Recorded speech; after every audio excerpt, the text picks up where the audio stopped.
Butch Miller filling in for Martha Zoller. Martha has prepared a great show for us this morning, and it's a beautiful day out in Gainesville, Georgia. Brisk, bright day, clear sunshine. It's just a great day for shooting quail. So if you got a chance to get out and go hunting today, today's a great day. Be nice and cool, sun on your back, the dogs can run. It's just a great day to be outdoors. This morning I've got a couple of great guests lined up. One in particular that I am fascinated with, Dr. J. Michael Waller. Dr. Waller, is he on our line? Okay, great, Logan. We got him standing by. Dr. Waller, are you there? Good morning, Butch. Good morning, sir. How are you? Doing well, thanks. Good. Let me, if I may, I'd like to just introduce our listening audience to you, and you jump in with any corrections or additions or what have you, if you don't mind. Sure. Well, I'm at the Center for Security Policy, where I'm a strategist on national security issues. We're a group in Washington, D.C.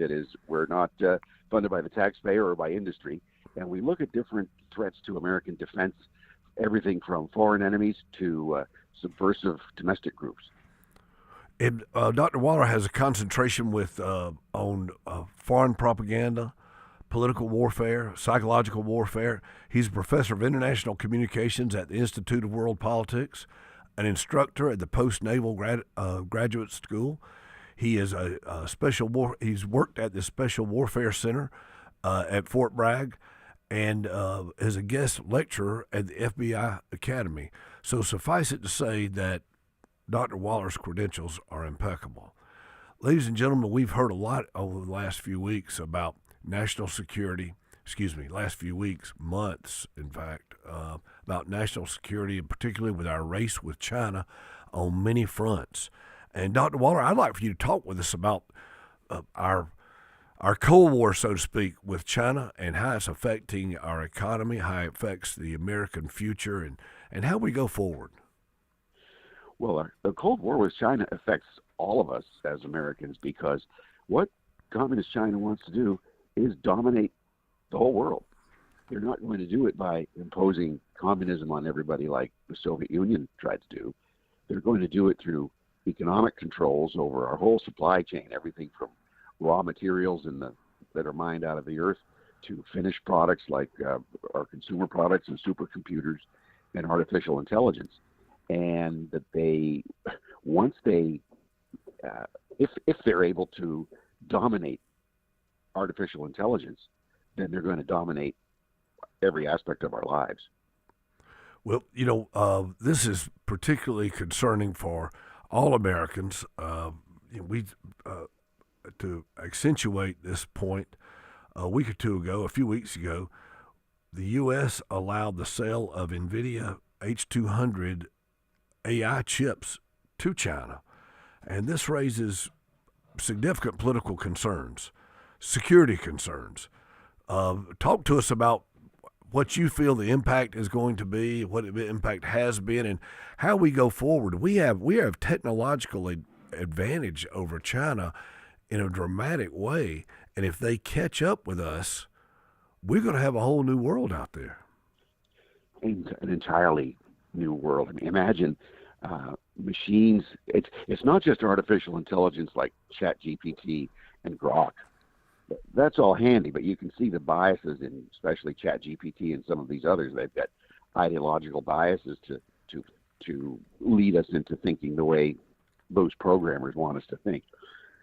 We're talking about China dominating the logic behind artificial intelligence so that everything suits the interests of the Chinese Communist Party. And it's not just the simple chat stuff that we're using already, which actually is very complicated, but it's day to day. It involves economics, it involves stock trading, it involves defense, it involves weapon systems. So China already leads us in autonomous drones, in both their production and the use of autonomous drones in warfare, and how they can use swarms of drones like swarms of bees. You smash a bee's nest or a beehive or a hornet's nest.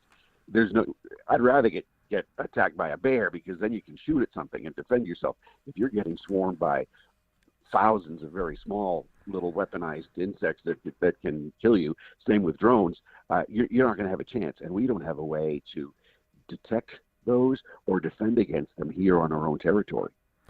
That is really a fascinating analogy when you say you'd rather be attacked by a bear than a swarm of hornets, because with a bear you can shoot him, you can run from him, you can get away from him possibly, but a swarm of hornets, death by 1,000 paper cuts. And that is so difficult for us as a nation and our national security to defend. And in fact, we saw this a year or so ago when we had these unusual drone activities on the East Coast, on the seaboard, and we were not able to explain them. We're not able to combat them, and we've seen the advancement of drones in warfare in the Ukraine-Russian war. So how do you see us moving forward to combat this? Well, it's really tough because we don't have a military doctrine to guide us in how to think and then how to marshal our resources to defend ourselves. But if you can think of what the Ukrainians did with those drones, right? They put them on cargo trucks, and the trucks drove normal. I think it was modular houses, and they drove them throughout Russia on normal commercial routes, and then they deployed those drones from the trucks to take out a third of Russia's strategic military aircraft. Yeah, all in one stroke. Now you have news that a Chinese groups in Missouri bought land right adjacent to Whiteman Air Force Base, the home of our B-2 stealth bomber fleet. Imagine if you had those drones loaded aboard RVs and parked right there. They'd destroy our entire stealth bomber fleet in one swoop. My goodness, that whole story about the Ukrainians loading those drones on the flatbeds and driving flatbed tractor trailers into Russia with these drones inside these modular homes. They hit a button, the roof rolls back on the modular home, and the drones fly out. And that just the description of that is just fascinating to me. What about the chips that we're selling to, the items that we're selling to China now, which is really alarming to me? We're beginning to sell those, where our Justice Department is arresting people for selling them the day that we're releasing them. What is the disconnect there? Talk to us about it. Well, it's really hard to understand. I don't pretend to understand it. If you have President Trump, who's a very transactional president, likes to cut deals. None of us know the details of this type of deal, but what we understand is these are the second generation NVIDIA chips, the H200s, which are not our cutting edge chips. China already has them. And so some thinking is that if we sell them our lesser grade chips, we can keep China dependent on us, and therefore we can hold back China's advance to surpass us in artificial intelligence. On the other hand, they're using those NVIDIA chips to build their own autonomous chip production capability. So I don't understand, all that logic. It doesn't all make sense to me. The other excuse is that the United States taxpayer is going to get a 25% cut of those NVIDIA chip sales, but really it's meaningless. We're just paying our enemies or paying our citizens revenue from our enemies as we supply our enemies with technology. What is the famous Winston Churchill line? You cannot negotiate with a tiger when your head is in his mouth. Yeah, that's right. So that's what we're doing. On the very day that the Justice Department arrested several men for trying to smuggle NVIDIA chips into China, the United States announced that we would permit NVIDIA to sell their very advanced graphic chips. That just makes no sense at all. So the United States, by most estimates, has a 30-some-odd to 1 advantage with chips over China currently. Where do you see that going if we compromise this relationship? Well, first, as we're talking right now, the Chinese Communist Party Central Committee is devising their next 5-year plan through 2030. And part of that 5-year plan is to surpass us and to become dominant in AI. So anything we do to help them on that is going to help them achieve their plan. On the other hand, President Trump has put out the White House had a brilliant strategy that was put out in July, and then the president had his national security strategy earlier this month, that we must be supreme in all aspects of AI if we are to survive as a nation. Think of that strongly worded language. Our national survival depends on our dominance in artificial intelligence. Yep. So we have to pull out all the stops. That doesn't just mean manufacturing the right chips. It means generating electric power, which we don't have the capacity to do. It means control or dominance of rare earth metals, which China has a monopoly on, and even some of the elements that we can get on our own, we have to send to China for refining. So they have advantages of us in many ways. We've got the technological advantages, but they have unlimited capacity for nuclear energy production and a monopoly on the actual material that go into building AI platforms. These are all really pertinent, dramatic national security issues. I mean, whoever controls the AI development will control the future. I mean, when you're talking about AI, you're not talking about Chat GPT. You're talking about something far beyond what I personally can imagine in terms of application, in terms of function, in terms of how the production and how we develop it, and then how we use it. But right now we have more power plants, and we have more engineers, and China has more power plants and engineers, but we have more computational ability than China. And how do we maintain that and then grow it? How do we maintain that lead and then grow it? Well, there are a lot of keys to that. First of all is energy. How can we produce enough energy when you're talking, quadrupling the size of our energy production? You're not going to do it by recycling plastic and building windmills. I'm not sure if you were being sarcastic or not, but I agree with you 100%. So when we talk about things locally, there's a lot of issues in our community throughout the whole state, throughout the country, about data centers.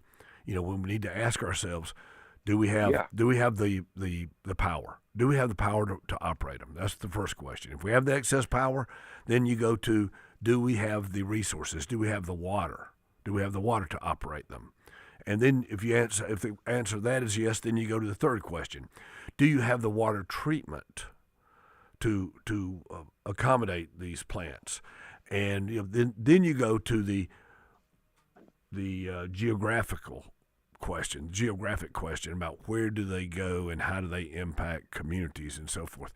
But this use of water today in these data centers, that technology, we're moving past that. These data centers are going to be cooled by solvents and oils, are they not?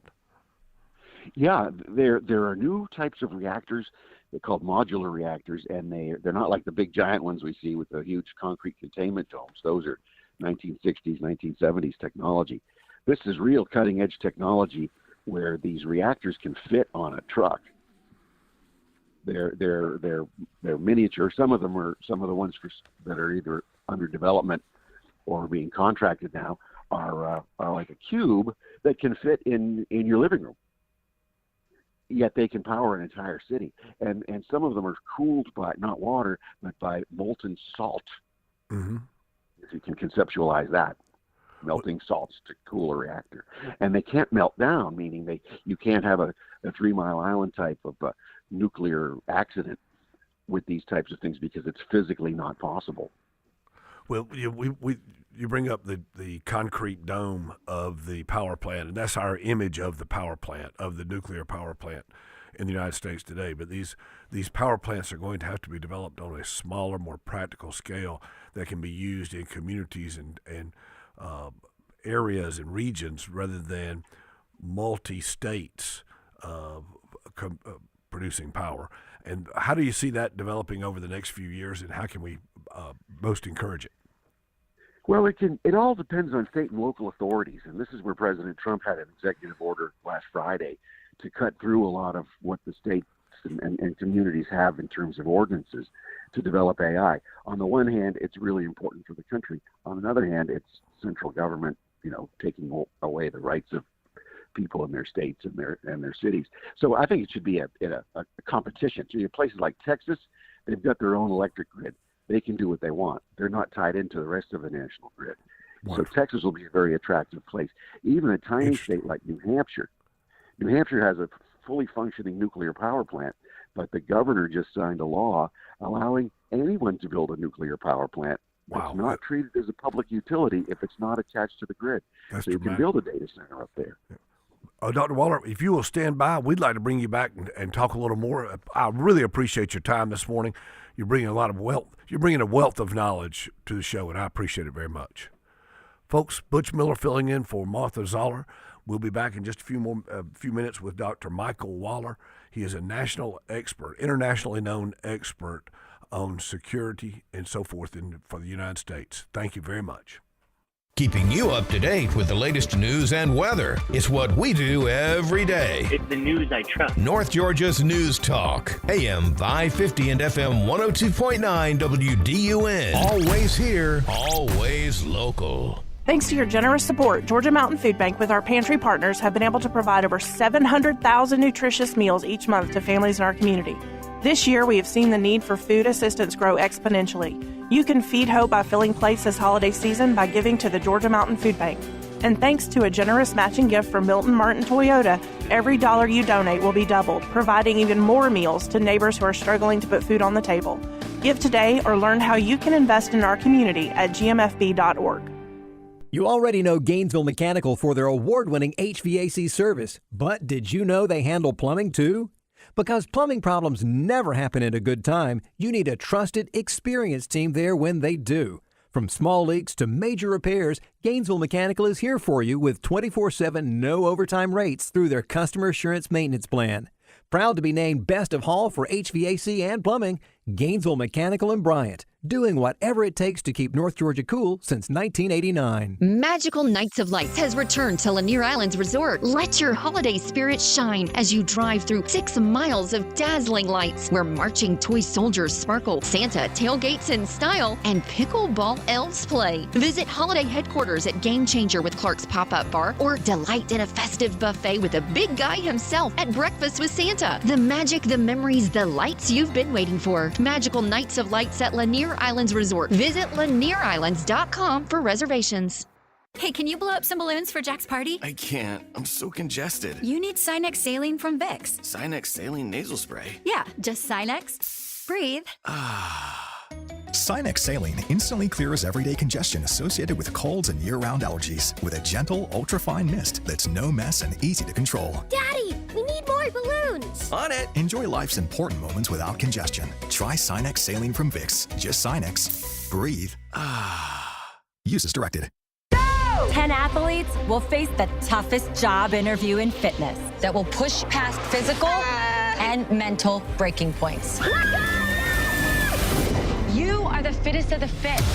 Only one of you will leave here with an iFit contract for $250,000. This is when mindset comes in. Someone will be eliminated. Pressure is coming down. This is Trainer Games. Watch it on Prime Video starting January 8th. Always here, always local. From the Access WDUN Hardy Chevrolet Newsroom, multiple fires with devastating results from the past 72 hours have ravaged homes in Hall, Banks, Gwinnett, and Union counties. Details at Access WDUN and coming up on North Georgia's News Talk. It's the Martha Zoller Show, presented by Gainesville Mechanical. From the Northeast Georgia Health System studio in downtown Gainesville on AM 550 and FM 102.9 WDUN. Dr. Waller, thanks again for being with us. I tell you, you bring a wealth of knowledge, insight, really inspiration that we can talk about that would motivate us as Americans, as patriots, to support our country, to improve our security, and making sure that we're safe from other countries, other factions that might be out there trying to damage the United States of America. Can you talk to us just in broad strokes about other circumstances and situations?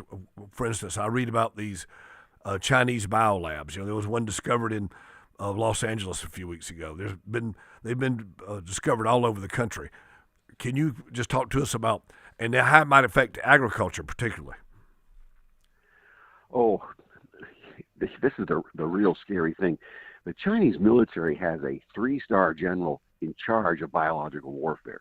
So they have a huge biological warfare program, the likes of which the world has never seen. They don't talk much about it. We don't say much about it, but it's there. So when you see these spies here and there with pathogens that are designed to attack our crops, you know that they're planning something here.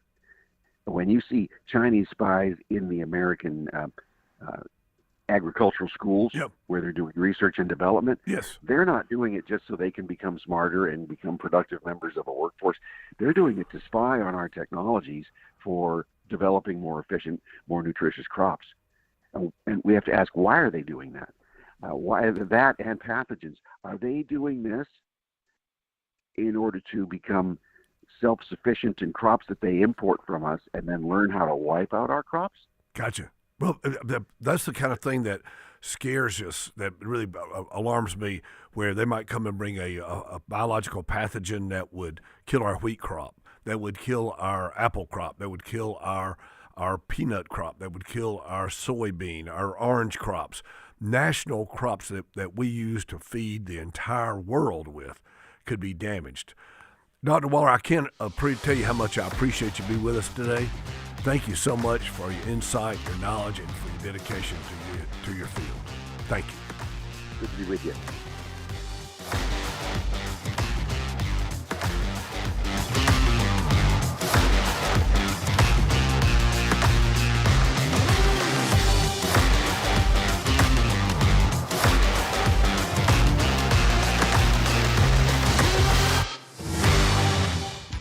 Waste Eliminator is a full-service waste management company providing critical disposal, recycling, and environmental solutions for business and residential clients. From large-scale commercial projects to smaller residential cleanups, Waste Eliminator offers reliable dumpster rental service tailored to your needs. Whether you're tackling a renovation, new construction, or even a simple home cleanout, Waste Eliminator will manage the waste efficiently and sustainably.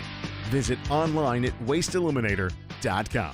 This is Nick and Laura from Nichols Body Shop. We want you to know it's your choice who repairs your vehicle. Do not assume you can get the best repair for the cheapest price. Every shop is different. We work for you, our customer, to give you the best repair possible. Learn more by calling 770-967-8200 or come by the shop. Estimates are always free. You can also find us on Facebook at Nichols Body Shop, the home of quality repairs and old-fashioned service. Hello, I'm Greg Beatles, president of your Atlanta Falcons and also proud supporter of Eagle Ranch. My family and the Falcons have been involved with the ranch for many years. Eagle Ranch has expanded its services to meet the increased needs in our community, to include outpatient counseling, a day school program, a residential program, and other therapeutic services that are both affordable and accessible. Learn more at eagleranch.org. That's eagleranch.org. If your outdoor Christmas display is visible from space, then log on to accesswdun.com. Light Up North Georgia is your chance to win a large turtle box, a stay at Lanier Islands Resort, or a Downtown Merchants gift card. Light Up North Georgia is sponsored by Jackson EMC and North Georgia's News Talk. WDUN Gainesville, WDUN FM Clarksville, Gainesville. Always here, always local. It's 9:30. Fox News. Chris Foster. Nick Reiner is expected in court this morning in Los Angeles, accused of murdering his parents, Rob and Michelle Reiner. Family friend Heather Michaels tells Fox Nick was sort of in and out of the Reiners' home, not really living there. Yeah, I know there's reports, he was living on the streets at the time, he was homeless, but that kind of goes along with the issues that folks like he deal with. Mental illness and drug addiction. President Trump is suing the BBC for $10 billion. The suit centers around an hour-long documentary called Trump, A Second Chance, that the BBC broadcast days before the 2024 presidential election. The program spliced together 3 quotes from 2 sections of his January 6th speech made prior to the Capitol riot, leaving out his remarks about demonstrating peacefully. It's Fox's Tanya J. Powers. The November unemployment rate, 4.6%, up from 4.4 and the highest since 2021. America's listening to Fox News.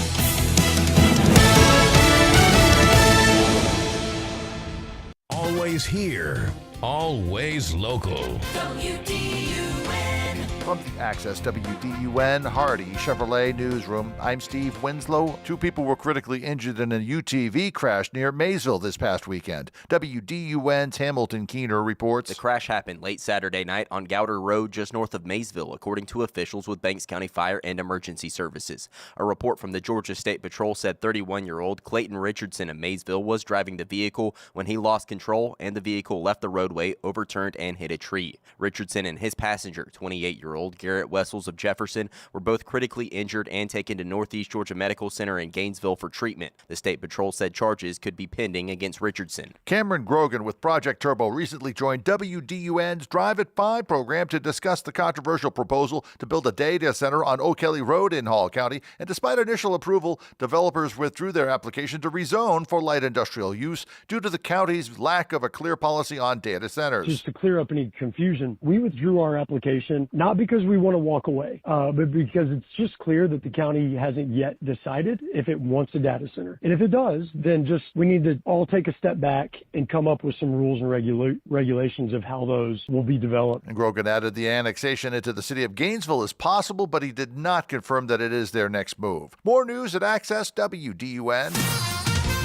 Now here's your Access WDUN Tuesday forecast. North Georgia, mostly sunny skies. We are merry and bright, highs in the mid-50s. Partly cloudy skies into this evening and through the overnight hours. Lows will be near 32 degrees by early Wednesday. From the Access WDUN Weather Center, I'm meteorologist Holly Strano. In Nicholson, 37 degrees, Coal Mountain, 34, and in Gainesville, 36. From North Georgia's News Talk, AM 550 and FM 102.9, WDUN. During this Christmas season, I'd like to take a few minutes to tell you what I'm grateful for. This is Kevin Tharp, elder law and estate planning attorney, and I'm grateful for my God and my family. I'm thankful for the opportunity to minister to my parents, which helped me to better serve my clients. I'm grateful for my clients and their confidence and trust, and I'm thankful for our loyal listeners to Truth in Planning.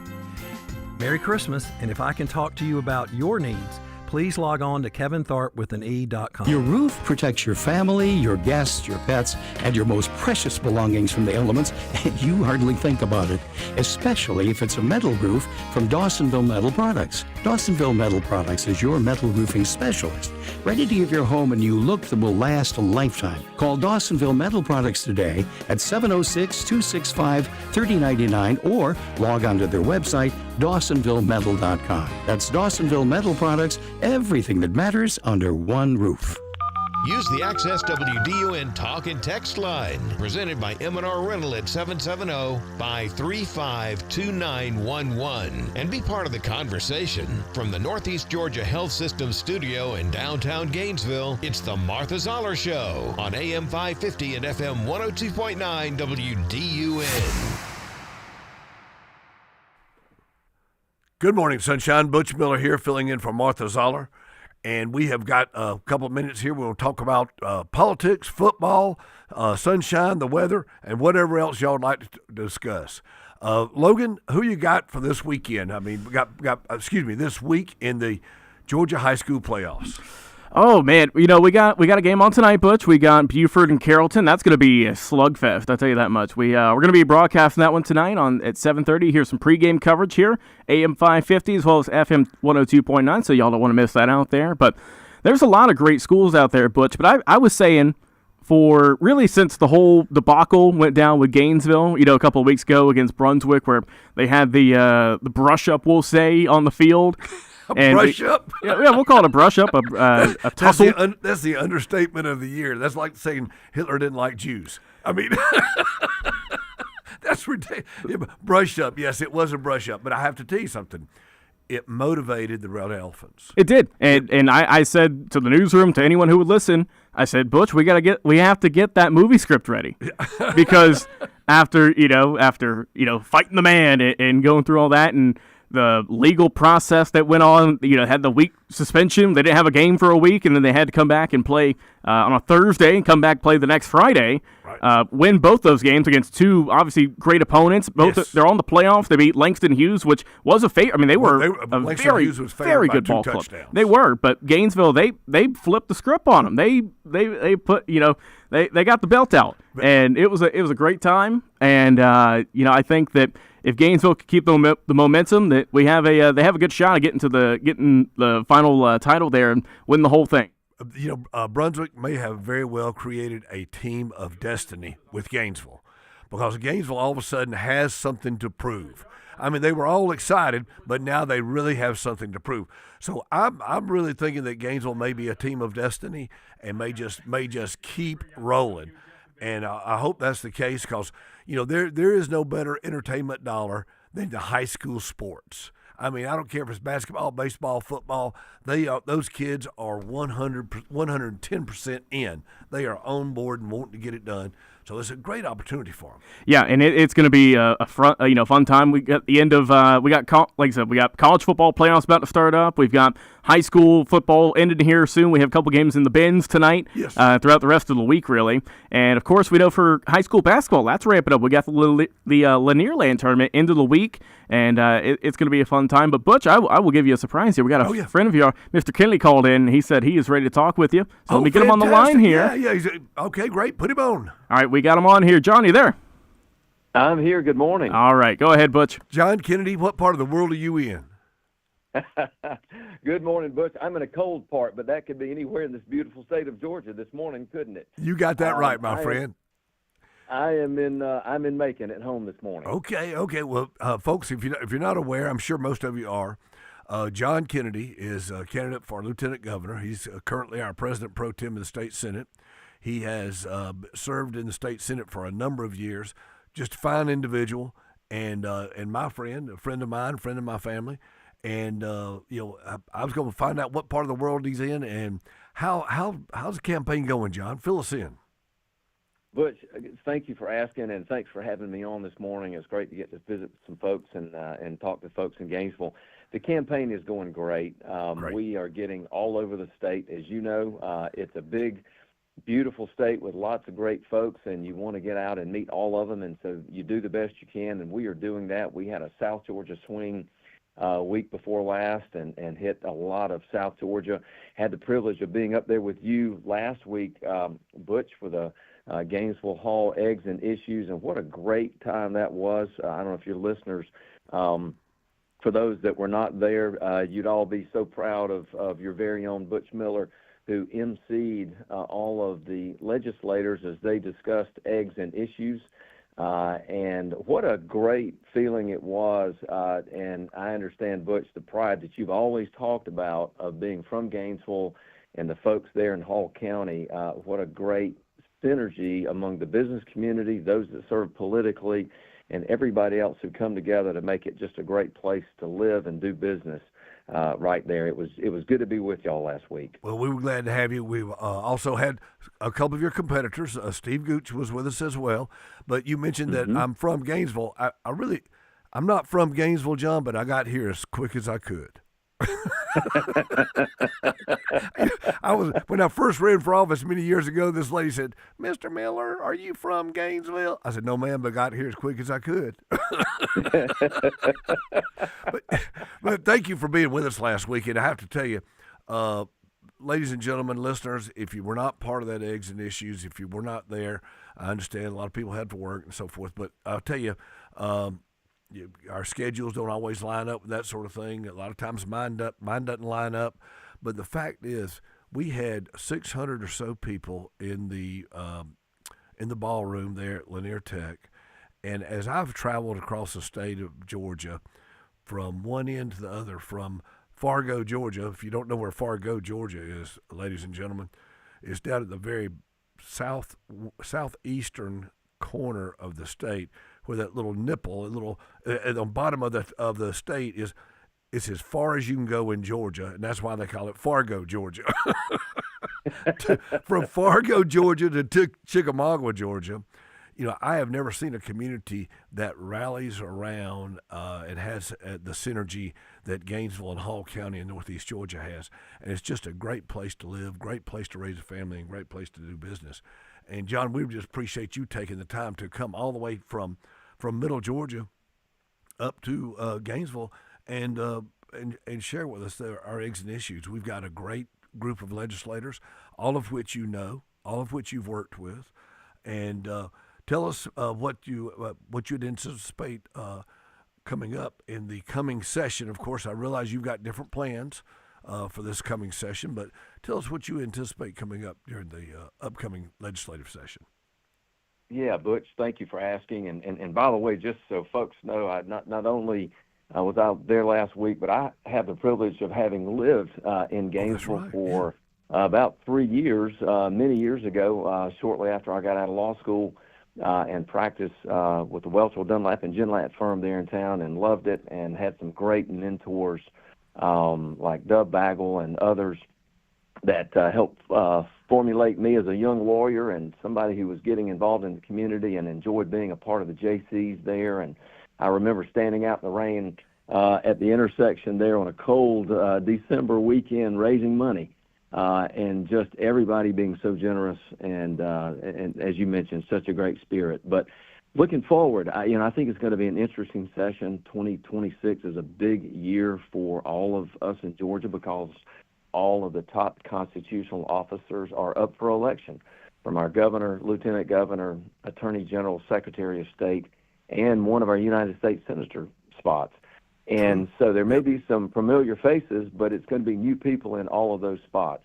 So as you know, Butch, that makes things interesting for times down at the Capitol during an election year. But I think we're going to obviously get through the process, the legislature will, of making sure that we have a good budget and budget conservatively and are being very smart as we have for the last many years.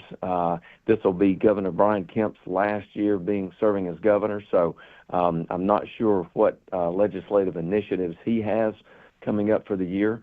But other issues, and one of the things that we are going to be focusing on, I think, as a state, and one of the things I talk about as I get around the state is how do we make sure we continue to spend the minimum amount of taxpayer dollars, hard-earned money, as well as we can.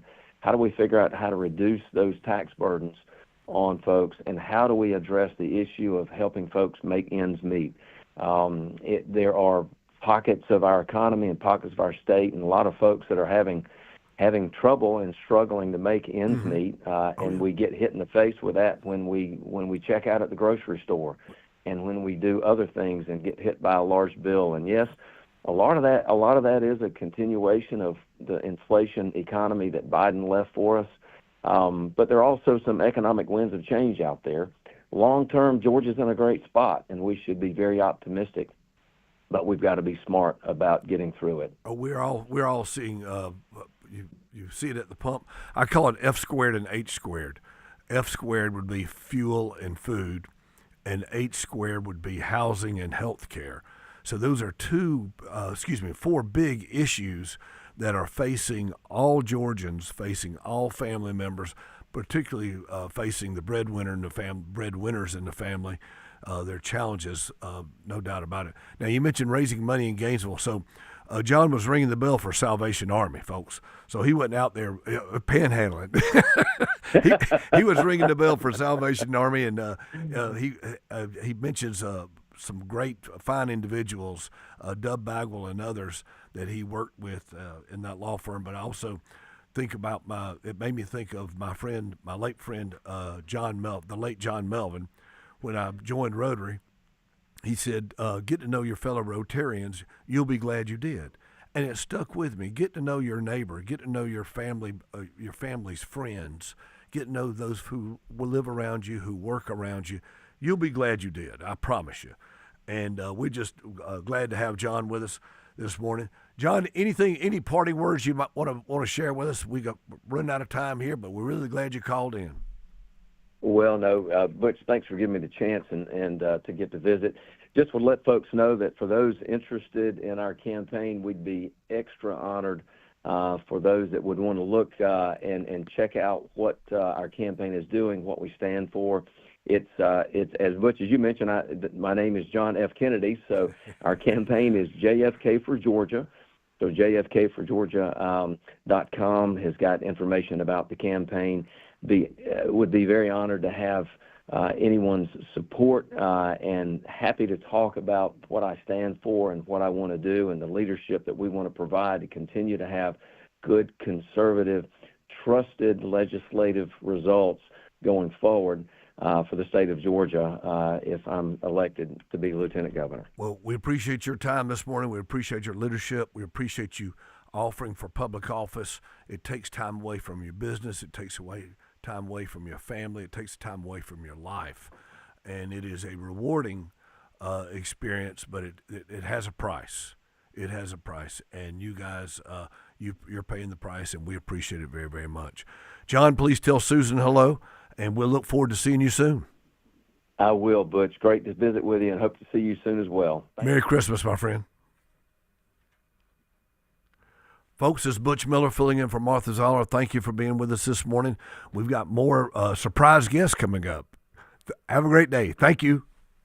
In North Georgia, it's the topics that matter to me. We're your eyes and ears in the community with the latest breaking news. It's the most important thing we face. AM 550 and FM 102.9 WDUN. Always here, always local.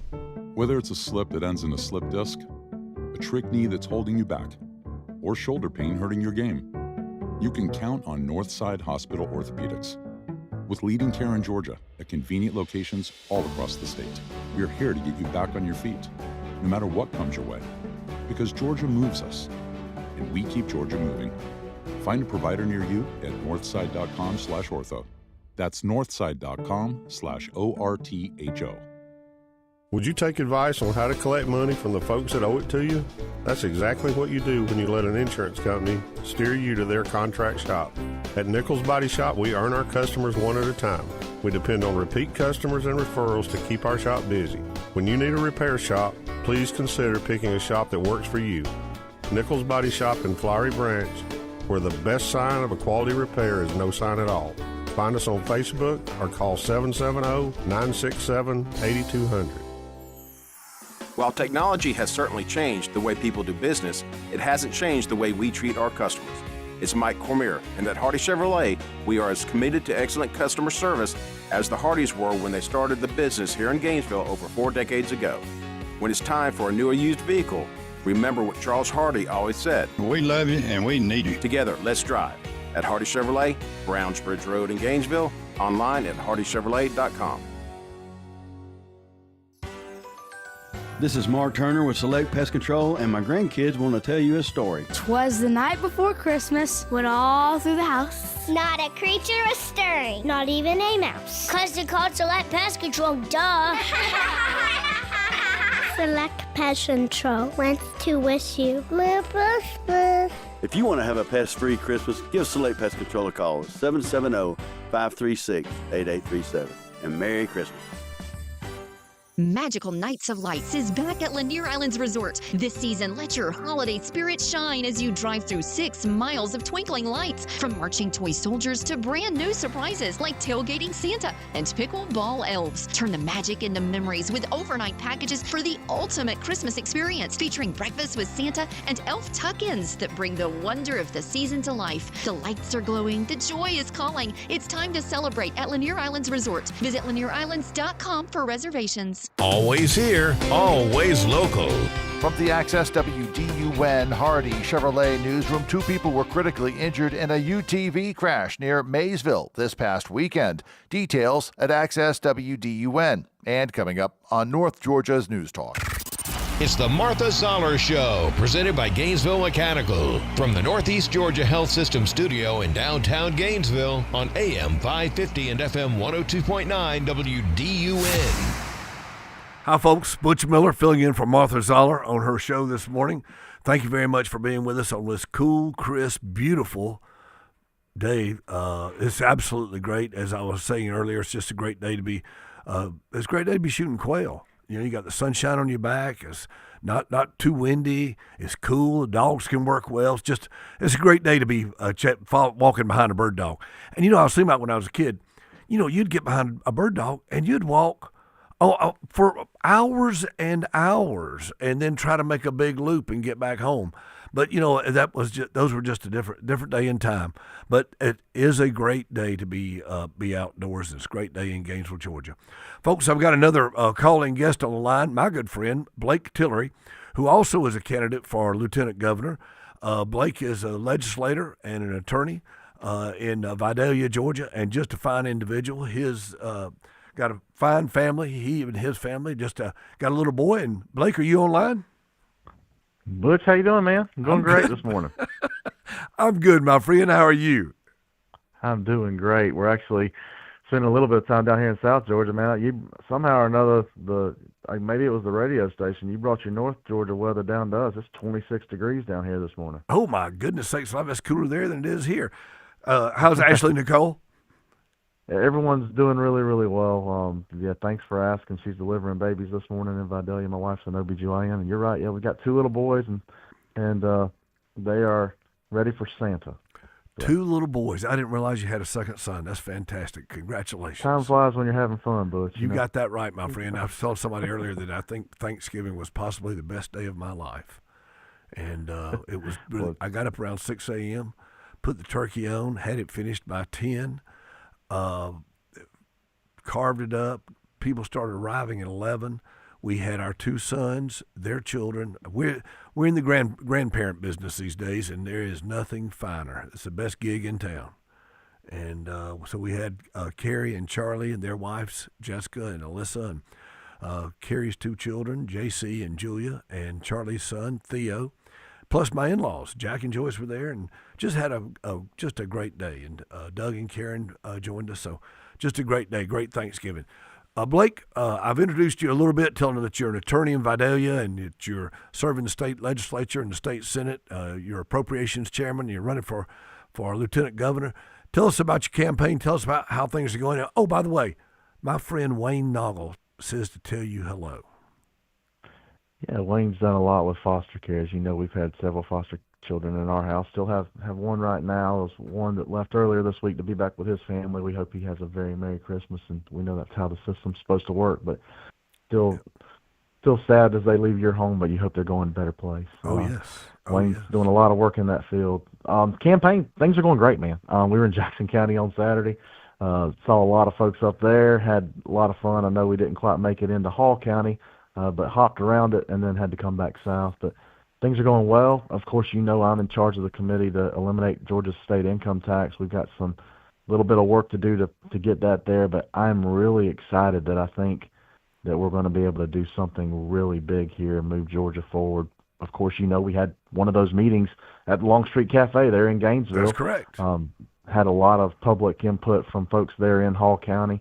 One of the pivotal comments actually came from your police chief, from Jay Parrish, who said, hey, man, I've got folks who are post-certified that are living across the border in Tennessee. Their families still live here, their mom or their daddy, but they're taking their immediate family north because if Gainesville's pay is the same as a city in Tennessee, it's a 5% raise for that officer to live north of the border. Wow. We had thought about it from business. We had thought about it from individuals, gas, groceries, et cetera. I don't think we had thought about it from the public safety standpoint that Chief Parrish was really able to drive home for us. And then you started hearing folks like nurses and firefighters and others come going, hey, look, we got that same thing. Public service. So where I'm focused, I'll tell you, is, look, I'm not having to worry about paying for groceries tonight. I've been extremely blessed. As you said, I practice law here in Vidalia, a little small firm. We do a lot of real estate, probate, a lot of everything. We don't do any criminal or family, but the door's still open and people still walk in with issues every day. My wife's a physician. We're not worried about paying for groceries ourselves. But, man, you go a block away from my house, you go a block away from your radio station now, folks are having a hard time figuring out how they're going to pay for gas, groceries, child care if they've got kids. I mean, heck, that's as much as a mortgage. And their power bill, they're telling us more and more. Their power bill matters more than gas. Yep. So the biggest portion of anybody's income we take at the state is the state income tax. We don't charge property taxes at the state level. You know that from your years being pro tem. If we can give that money back to them, then we can – you don't have to start a new government program. Let them reduce their costs with the money that we can give back. Obviously, we've got record surplus. Now's the time to do that and to do it forever. Tennessee's done it. Florida's done it. You know that already. Yeah, and we're surrounded by states who have done it on both sides of us. Blake, you bring great points, a great deal of intellect and depth of knowledge and nuanced understanding to the Appropriations Committee, but also to the state budget and how we can maximize the opportunities for the citizens of Georgia. Blake Tillery, tell them where they can get a hold of you if they want to participate in your campaign. Yeah, man, TilleryForGeorgia.com. Log in there. When we're in the area, I've been involved in politics for a little while. I volunteered on campaigns. You know this, Butch, back when we were younger. Met you back then. That's right. So I always hated when I had a full head of hair. A candidate had come to town. I'm not going to go that far, Butch.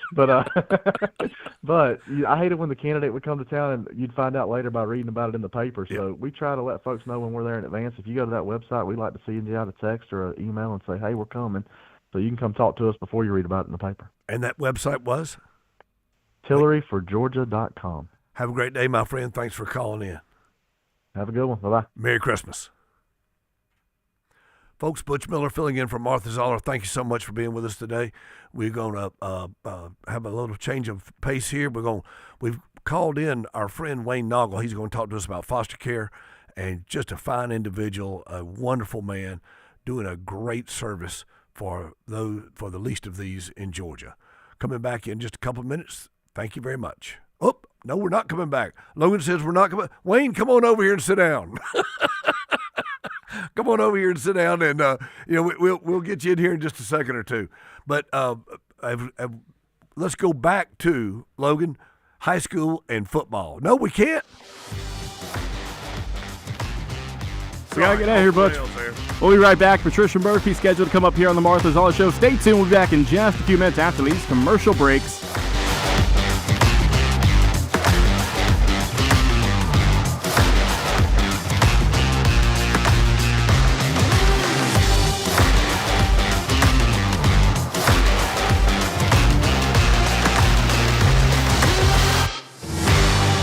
Let's give the gift that brings families together right around the grill. A Traeger grill from Howard Brothers is more than just a present. It's the secret ingredient for holiday magic.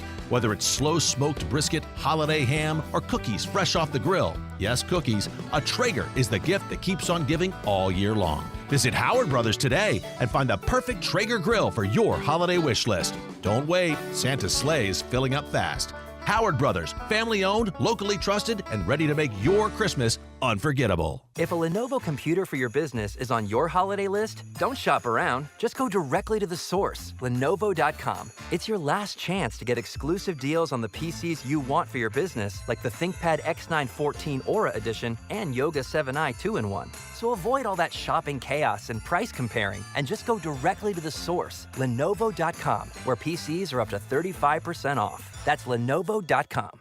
Lenovo. As a mom, comforting my family is what I do best. Vicks Vapor Stick provides soothing, non-medicated Vicks vapors in an easy-to-apply stick, and it dries fast, so there's no mess. I use it to comfort myself and my family. Thanks, Mom. Vicks Vapo Stick, soothing comfort for the whole family. And try Vicks Vapo Shower Max for steamy Vicks Vapors when you need more comfort for yourself. Use as directed. WDUN Gainesville, WDUN FM Clarksville, Gainesville. Always here, always local. It's 10 o'clock. All senators are about to get a classified briefing. I'm Dave Anthony, Fox News. On a military operation some Democrats think is illegal, targeting boats said to be trafficking illegal drugs off the coast of Venezuela. Secretary of State Marco Rubio and War Secretary Pete Hegseth will answer senators' questions in private the day after 3 more boats were blown out of the water. U.S. Southern Command footage shows strikes targeting vessels in the Pacific Ocean. We're told the boats were engaged in narco trafficking and 8 people were killed. According to the military statement, the strikes targeted designated terrorist organizations. More than 20 boats have been hit in recent months in the Pacific and the Caribbean Sea, killing at least 95 alleged traffickers. Fox's Jonathan Savage. Nick Reiner may appear in court today in Los Angeles to face charges in the murder of his famous father, actor and movie director Rob Reiner, and his mom, Michelle.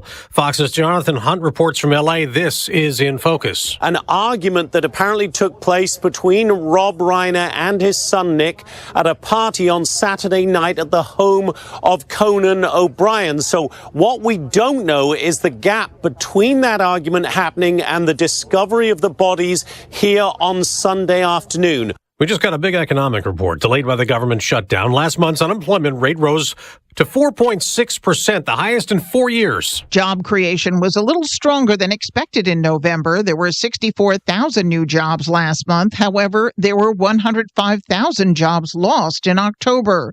Revisions to August and September show 33,000 fewer jobs created than previously reported. Fox's Ginny Casolo. Vice President Vance might react to the numbers later today in a speech addressing affordability in Allentown, Pennsylvania, telling reporters before taking off from D.C. We're going to talk about all the things that we're trying to do to lower prices and make life more affordable for American families. We know people suffered a lot under the policies of the Biden administration. America's listening to Fox News.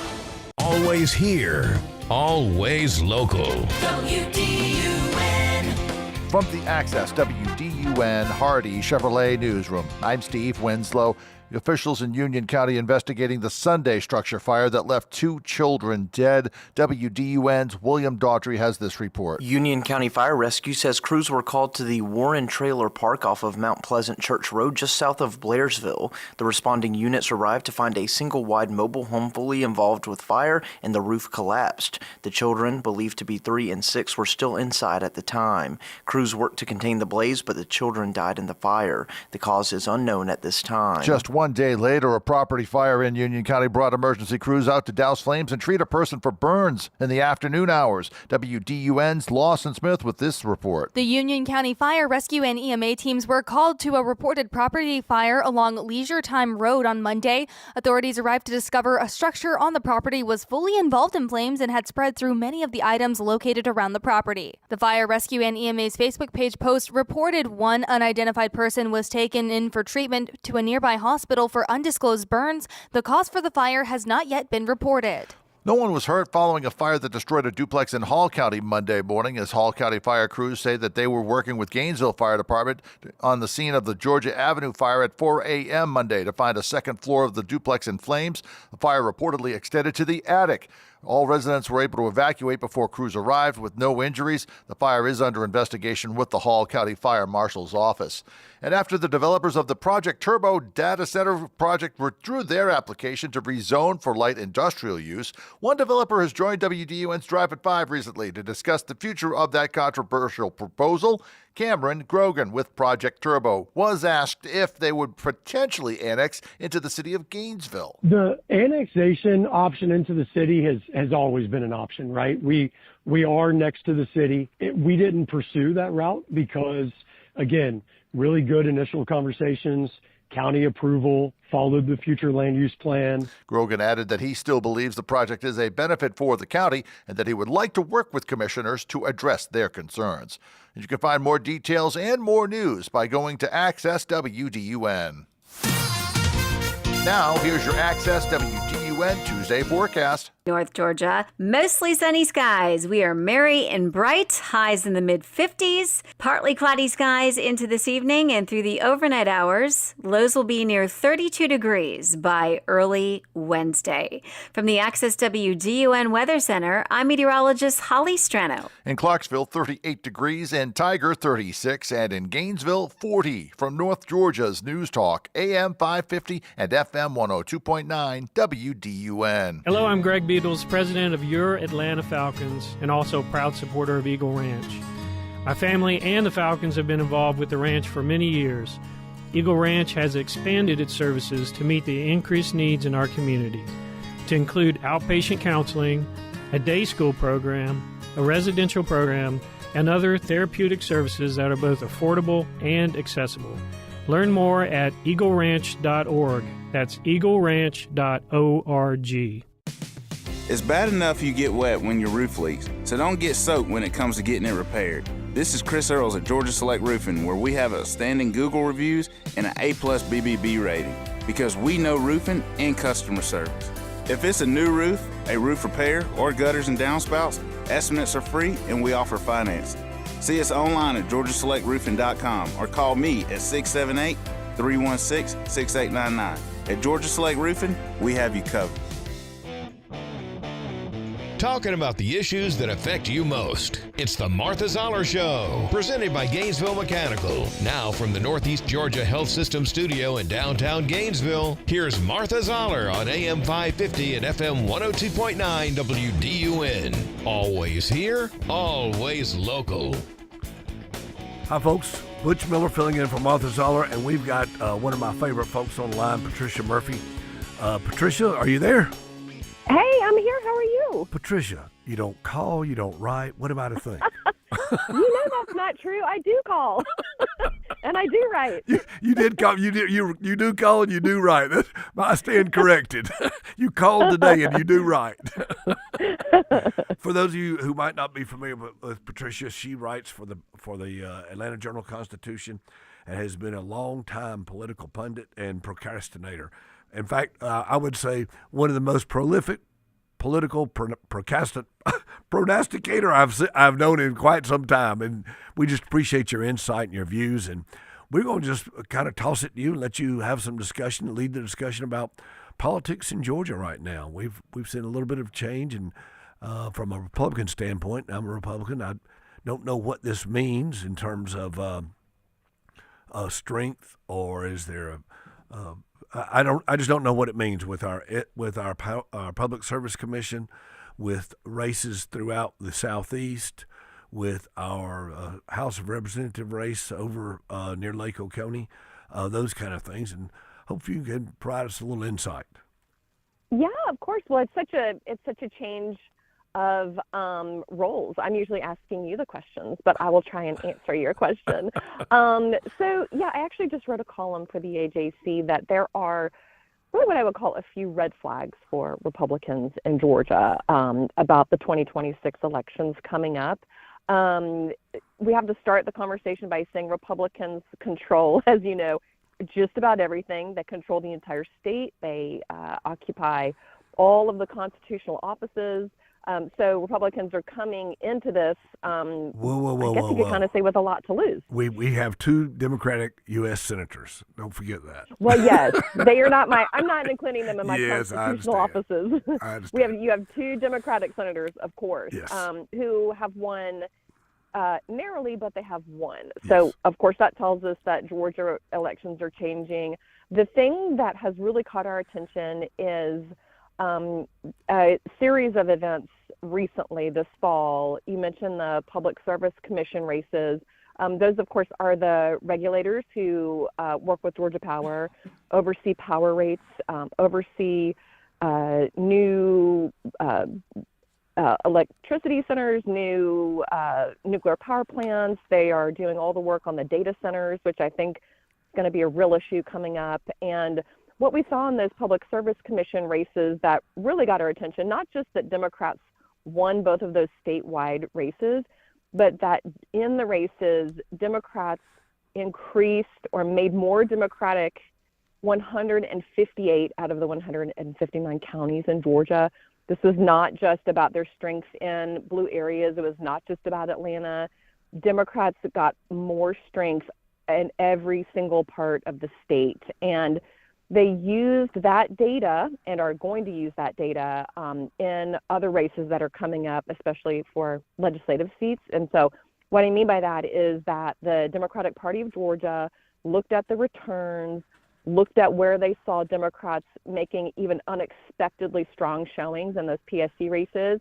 And Oconee County was one of those. Clark County was one of those. And so we had a special election for a state house seat come up to replace Marcus Wiedauer, who's a Republican. And the Democratic Party of Georgia decided to put money into that race to really support the candidate over there, who is he's not some big liberal. We talked to him yesterday for our podcast, and he talked a lot about trying to win over Republicans who kind of feel disconnected from their party right now or feel disconnected from President Trump. And then, of course, wanted to get Democrats to show up as well. So he was able to increase his share and to flip that seat as well from Republican to Democratic. because it's a special election, we don't know if that's going to be a permanent change, but Democrats are just having these unexpected wins in places that don't typically go for Democrats. And so that's the kind of environment that Republicans are going into an election year with. And so we have every single statewide office is up, governor's race, lieutenant governor, attorney general, secretary of state. Governor Kemp, of course, is retiring. He has to because he's term limited. And we have the next three top Georgia Republicans are all running for his seat. So we're going to have just a ton of turnover and lots of open seats in 2026. Of course, now of the 158 of the 159 counties went Democratic, what was the county that did not? That is such a good question. I meant to ask Charlie Bailey that yesterday. Ask ChatGPT. I don't think it was Hall County. It wasn't Hall County. No, I don't think it was Hall County. No, and I think that from a Republican standpoint, I view that whole outcome as a little bit nuanced in that there were no rural races going on in addition to the Public Service Commission that would bring in more Republican voters. Most of these races were all in cities. Gainesville had one, for instance. Atlanta had them. Decatur had them. Columbus had them. Savannah had them. They all had city elections, so that brought in more of those Democratic ballots, I think. You're exactly right. And so that's why Republicans knew that they were coming in sort of with one hand tied behind their back. I think what they didn't know was that they would lose by 26 points. That was the big surprise. I think if had this been much closer, they would have said, hey, listen, we all know this is just the cities turning out. But it was such a huge Democratic rout. Yeah. I think also the messaging in the race was really important to watch. The Democrats had one message. It was that electricity bills are too high, that the rates have gone up 6 times in 3 years. That was the resounding message, no doubt about it. And you have 5 Republicans on the board, and if you're a voter and you want to go in and say something about your power bill, you're just going to pick the other guy. There you go. That's right. And so it wasn't that complicated. It really wasn't. And the Republicans' answer was, well, we support President Trump. We're pro-life. Yeah. We are MAGA. And, if your bill's too high, you don't care at the end of the day. You're like, I would like you to hit the brakes on this thing. So we'll see if this, those races won't continue to be up. And we'll just see what the results are. It just feels like a very unsettled situation. We don't know what direction it's going to go in. We're going to come back and ask you a couple more questions. Come back and ask you a couple more questions if we may. And we'll be right back with you in a minute or two. Fuel our discussions with your opinions. We need to talk about common sense here. We're the station that gives you a voice. It's my local station. We're North Georgia's News Talk, AM 550 and FM 102.9 WDUN. This December at Free Chapel, celebrate Christmas with Grammy Award winner Jason Crabb, inspiring messages from Pastor Jensen Franklin, and a beautiful candlelight service for the whole family. Join us every Sunday in December for special Christmas experiences, plus Jason Crabb on December 21st and our annual candlelight services on Christmas Eve. For times and locations, text the word Christmas to 510-510 or visit freechapel.org. Christmas is such a joyful season, but with all the cleaning, cooking, and planning, joyful can turn to stressful. So leave the cooking to Loretta's Country Kitchen. This is Grant Nichols, and at Loretta's, we can cater all your holiday gatherings at home or at the office. Call us at 770-535-0703 to place your order for pickup on Tuesday the 23rd. Be sure to check out lorettascountrykitchen.com for complete details. And don't forget, we're now open for breakfast and lunch on Saturdays at Loretta's, Monday Mill Road, Oakwood, where it's all good. I'm Frank Norton with the Norton Agency. One thing I've learned in my 42 years in the real estate business is that Americans are not comfortable with haggling and negotiations. We're by and large not a bartering society, but we at Norton do that every day. Our professional advocates' number one priority is to get the buyer or seller the best price. You need Norton now more than ever. Call us at 770-532-0022 or look for us on the web at gonorton.com. Our family is serving North Georgia for 4 generations. I'm Ed Evans, CEO of Consumer Cellular. Maybe you haven't heard about us. We're not one of the big guys. Truth is, we don't want to be. If you're over 50, Big Wireless has you paying for more data than you might need. Why? They might want you to cover the costs of younger people who do use all that data. If you're not using the data, you're probably being used. We've heard time and time again that some Big Wireless customers get stuck paying hundreds and even thousands more for years and years because they think it's hard to switch. Not with us. It takes just about 20 minutes and you can change your plan anytime without extra charges. We use the same towers as the big guys, so you'll get the same fast nationwide coverage without the big wireless bill. Our plans start at just $20 a month. And for a limited time, switch and get your second month free. Call 1-888-FREEDOM, visit consumercellular.com or a store near you and get your second month free today. Plans include $5 credit for auto pay and e-billing. See site for additional details. Always here, always local.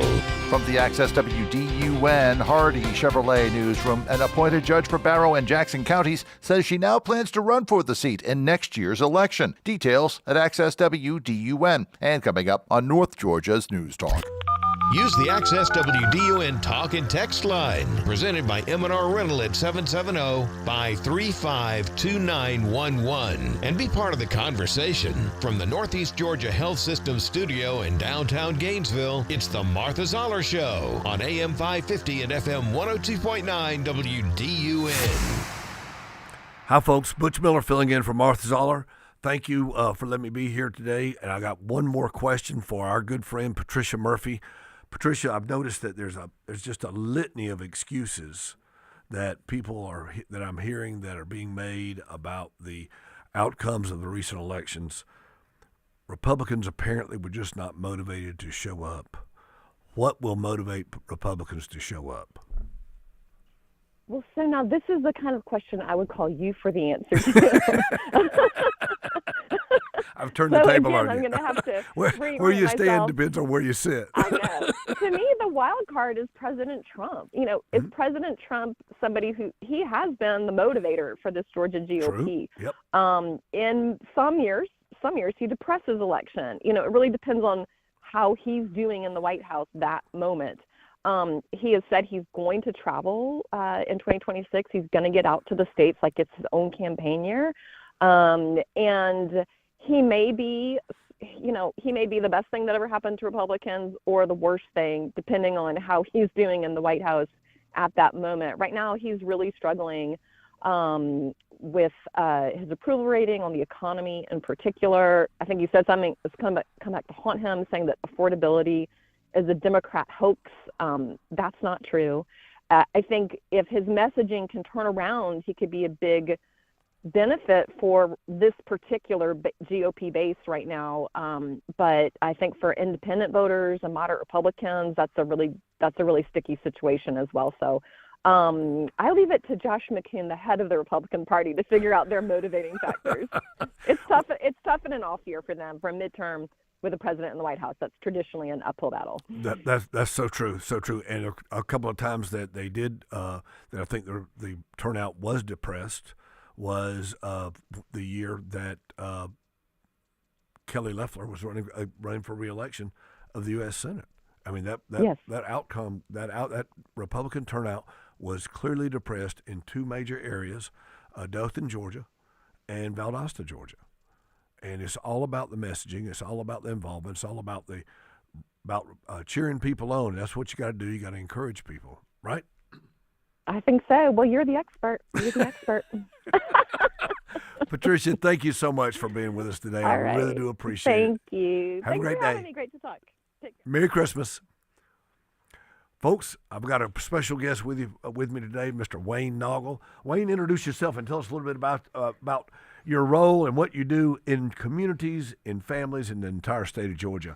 Hey, Butch, thanks for having me. So, Wayne Noggle, and born and raised in Gwinnett County, grew up in construction and land clearing, and my wife and I, 5 bio kids, and 2012. A bio kid. Bio kid, yeah.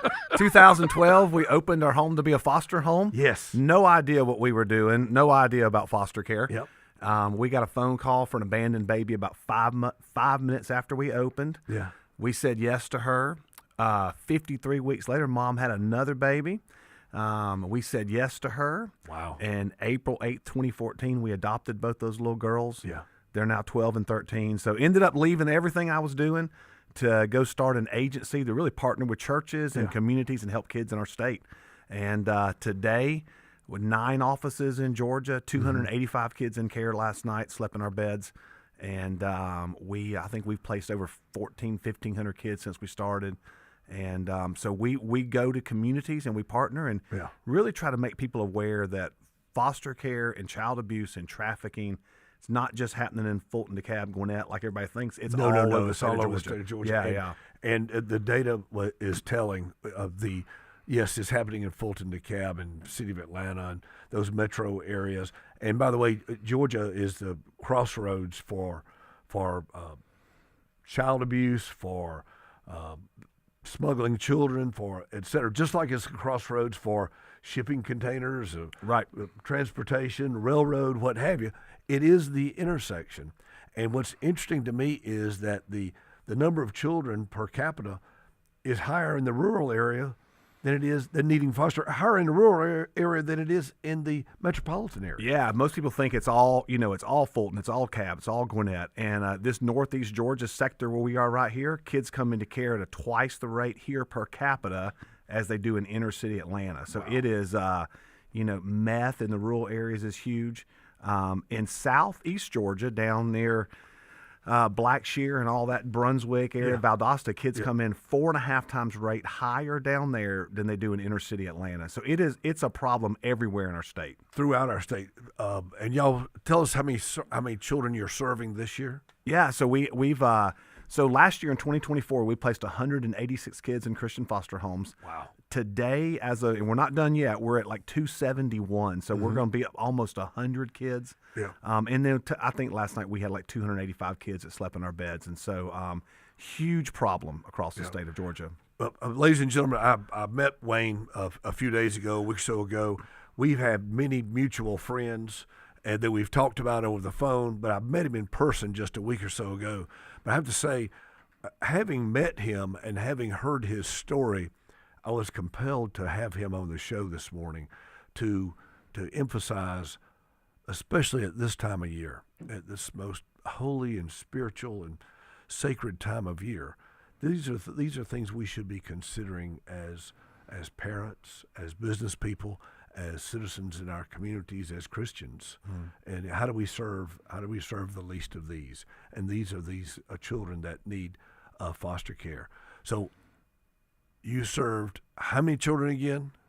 We have served over 300 kids this year alone. And how many children were you not able to serve? So 20. I don't have the numbers for 2025 yet. For 2024, we said yes to 186 kids, and we said no to the state of Georgia 2,339 times last year because we just didn't have enough foster homes to place the kids. Ladies and gentlemen, did you hear that? There are over 2,000 children that needed foster care placement that didn't get it. Correct. And where did those children end up? Some have wind with other agencies. Many times kids wind up in hotels.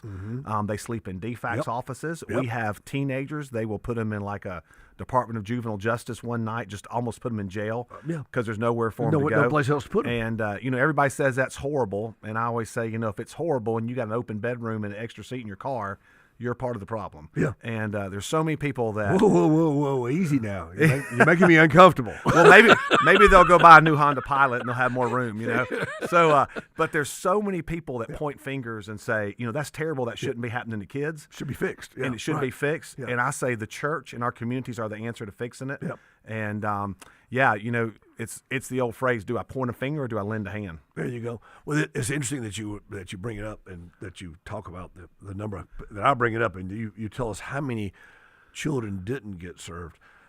Meeting Wayne, talking to Wayne. Again, we have several mutual friends. One was out in southeast Georgia, Billy Hickman. Billy Hickman, yes, sir. Great American, fine Christian man, just a great guy. I mean, if you meet Billy Hickman, you will not forget him. He's just a wonderful person. And knowing Billy and hearing about Wayne and then meeting Wayne just made that connection. In fact, I called a pastor friend of mine here in town, Tyler Smiley, to say, Tyler, I got a guy you need to meet, Wayne Noggle. He said, oh, I know Wayne. So I don't think there's a pastor in the state of Georgia you don't know. And pastors, church members, family members, heads of households, wives, husbands, I encourage you to reach out and contact Wayne and tell us, Wayne, how they can contact you and how we can do that. Yeah, probably the best way is our website. It's www.familiesforfamilies, and it's .cc, not .com, not .net, or it's .cc. Yeah. You can go to our website. My email's on there. All my staff's email's on there. We have 9 offices in Georgia, 54 staff members on there, and you reach out to any of us, we're going to get back in touch with you. And I really believe this, is that it's not that communities don't care, is that they really don't know what's going on. Just don't know. We just don't know. And we really don't know that there's 10-year-olds being trafficked in Hall County. Yeah. And there's kids everywhere that are being. So I think that's the biggest problem. It's just awareness. Yeah, and I want to emphasize something else that we talked about. Wayne and I talked about over the last few days. When they put these kids in hotels, they're in a hotel. There's 2 kids, 3 kids, 4 kids to a room, and they're staying overnight or several nights. What happens? Tell us, Wayne. What happens with those kids? Well, yeah, it's a horrible environment for the kids to be in. They're living with a DFATS worker or a behavior aide or a contractor. Somebody down the hall. They're coming checking. Somebody living in the room with them, which is terrible. Thank you. There are traffickers that'll find out where the hotels are and try to lure those kids out. That's the point I wanted you to make. And the other side too, the fact of a 50-year-old man staying in a room with a 10-year-old boy that he doesn't know. I mean, there's not a lot of accountability in that. Yeah. And it's just a horrible situation. But I'll say this: everyone wants to point fingers at DFACS and say they're not doing their job. And there are twice as many churches in Georgia as there are kids in foster care. Yep. There is an answer. Every church takes 1 kid. We solve the whole problem, and nobody's pointing fingers at state government. That's a great way to put it. Folks, Wayne, I want you to give us your contact information one more time, then we're going to wrap it up. www.familiesforfamilies.cc, and that 4 is the number 4. So families, the number 4 families.cc.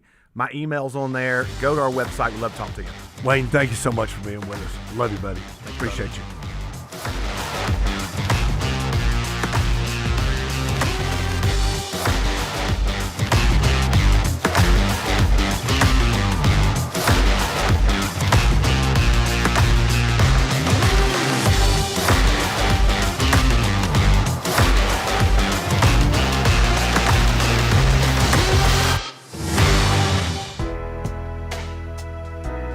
Should you make your trust the beneficiary of your IRA? So many say you shouldn't, but we say you should. This is Kevin Tharp, elder law and estate planning attorney, and if you want your IRA to be protected for your surviving spouse, children, or family, then you should leave it to them at your death through a trust. For more information, go to my website, kevintharp.com. Hey, can you blow up some balloons for Jack's party? I can't. I'm so congested. You need Sinex Saline from Vicks. Sinex Saline nasal spray? Yeah, just Sinex. Breathe. Sinex Saline instantly clears everyday congestion associated with colds and year-round allergies with a gentle, ultra-fine mist that's no mess and easy to control. Daddy, we need more balloons. On it. Enjoy life's important moments without congestion. Try Sinex Saline from Vicks. Just Sinex. Breathe. Use as directed. Sniffles and sneezes got you down? GoodRx is here to help with big savings on commonly prescribed cold and flu meds. GoodRx is free and easy to use. GoodRx is accepted at all major pharmacies like CVS, Walmart, and Walgreens. Just search your prescription, find a coupon, then show your pharmacist at the drop-off counter. GoodRx is not insurance, but it works whether you have insurance or not. If you do, GoodRx may beat your copay price. Download the free app or visit GoodRx.com to save today. McCoy near sideline 50. There's a foot race to the 40, to the 35, the 30. McCoy to the 25, 21 man trying to catch him. 10-5. Touchdown, Dylan McCoy, 75 yards around the right side. State championship football kicks off on WDUN as Buford clashes with Carrollton. Coverage from the Bins begins tonight at 7:30 on North Georgia's News Talk. WDUN Gainesville, WDUN FM Clarksville, Gainesville. Always here, always local. It's 10:30. Fox News, I'm CJ Papa. Expected this morning the court appearance for the son of legendary Hollywood director Rob Reiner. Cops say Nick Reiner murdered his famous father and his mother. shell. Still no sight of that mass shooter from Brown University who has vanished. He killed 2 teenage students and wounded 9 others. The long-delayed report from the Labor Department shows 64,000 jobs created in November. The feeling here at the White House is that it's a private sector that's really growing the job market here and creating jobs. What really jumped out in this report, though, is the unemployment rate, 4.6%. The last time it was that was September of 2021. Fox Business' Edward Lawrence, the famous opera house in Sydney, Australia, just a few miles from Bondi Beach, the site of Sunday's horrific anti-Semitic attack, is lit with an image of a Hanukkah menorah honoring the victims. America's listening to Fox News.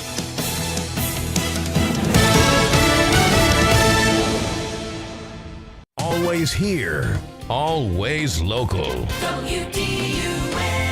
From the Access WDUN Hardy Chevrolet Newsroom, I'm Steve Winslow, and officials in Union County continue to investigate Sunday's structure fire that left 2 children dead. WDUN's Lawson Smith reports. Union County Fire Rescue says crews were called to the Warren Trailer Park off of Mount Pleasant Road just south of Blairsville. The responding units arrived to find a single-wide mobile home fully involved with the fire. The children, believed to be 3 and 6, were still inside at the time. Crews worked to contain the blaze, but the children died in the fire. 2 Banks County residents transported for smoke inhalation at a home suffered major damage in a Friday fire. WDUN's Hamilton Keener explains. That's according to Banks County Fire and Emergency Services, who responded to Neal Lane just before midnight. When they arrived, they found the single-family structure on fire. Both occupants were transported to Northeast Georgia Medical Center and are in stable condition. A heat lamp in a pet area at the back of the home was not ruled out as the cause. And an appointed judge in Barrow and Jackson counties says that she now plans to run for the seat in next year's election. More from WDUN's Caleb Hutchins. Piedmont Judicial Circuit Superior Court Judge Sarah Griffey was appointed to the seat in 2024 by Governor Brian Kemp.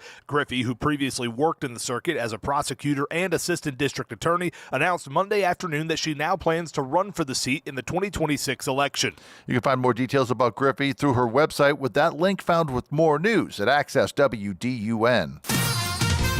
Now here's your Access WDUN weather forecast. Mostly sunny skies. We are merry and bright. Highs in the mid-50s. Partly cloudy skies into this evening and through the overnight hours. Lows will be near 32 degrees by early Wednesday. From the Access WDUN Weather Center, I'm meteorologist Holly Strano. In Commerce, 44 degrees. Cornelia, 41. And in Gainesville, 42. From North Georgia's News Talk, AM 550 and FM 102.9 WDUN. This is Nick and Laura from Nichols Body Shop. We want you to know it's your choice who repairs your vehicle. Do not assume you can get the best repair for the cheapest price. Every shop is different. We work for you, our customer, to give you the best repair possible. Learn more by calling 770-967-8200 or come by the shop. Estimates are always free. You can also find us on Facebook at Nichols Body Shop, the home of quality repairs and old-fashioned service. Let's give the gift that brings families together right around the grill. A Traeger grill from Howard Brothers is more than just a present. It's the secret ingredient for holiday magic.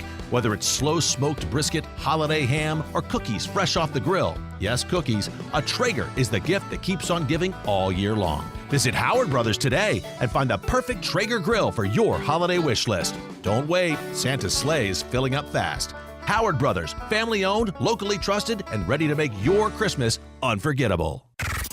It's the Martha Zoller Show, presented by Gainesville Mechanical. From the Northeast Georgia Health System studio in downtown Gainesville on AM 550 and FM 102.9 WDUN. Hi, folks. Butch Miller filling in for Martha Zoller. Thank you for being with us this morning. We've had some great guests. We've had my favorite guest was Wayne Noggle from Families for Families, and just doing great foster care work in communities across the state of Georgia. I mean, what you do for the least of these, you do for me. And we think about these children in foster care and all the children that are turned away from foster care. They don't have rooms for. They end up don't have homes and families for. They end up in hotel rooms. I mean, it's a terrible circumstance, and a society like ours, with the wealth and the comfort that we enjoy as Georgians, that should not be the case, but it is. And Wayne Noggle and his group at Family for Families are battling that, as are churches in our communities, and we're very, very grateful for that. My next guest is a great friend of mine, great friend of the community, and great friend of all Georgians, Mr. Sam Kuvion, the Honorable Sam Kuvion, our Gainesville mayor. Sam, how are you? Thank you. Butch, before we go forward, I caught the end of your interview with Wayne and was able to speak with him on his way out. And, I think he told me the number of people that they have served. And the point that I want to make is we have thousands more that are in need that he could have served. And as blessed as we are, and you hinted on this, as blessed as we are on a community, with a group like Wayne's group, we've got groups like My Sister's Place here locally. We've got CASA. We've got these groups that just do so much good for our community. Yes. And we can't take care of them all. And that's an indictment of our community.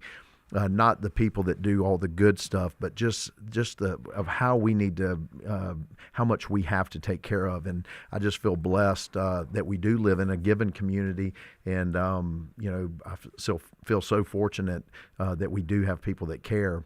It's just unfortunate that we have so many that need. Absolutely, very giving, very generous community, a very caring community, and we're blessed here in Gainesville and Hall County and all over Northeast Georgia. And speaking of Northeast Georgia, Sam, tell us about yourself. For those listeners who don't know you personally, where did you grow up? Where did you go to school? Tell us about some life experiences that impacted you. Yeah, I appreciate that, Butch. I grew up in Watkinsville, Georgia. I tell people I was from Oconee County before it was cool to be from Oconee County. I didn't know it was cool. Yes. Well, it is now. It is now that I'm not there. I thought Hall County was no. big. So I like to use that Butch Miller line that I wasn't born in Hall County, but I got here as fast as I could. And but no, I grew up in Watkinsville. My dad was a professor at the University of Georgia. My mother was a court reporter in Athens, Clark County. And I married a Gainesville girl, Margie.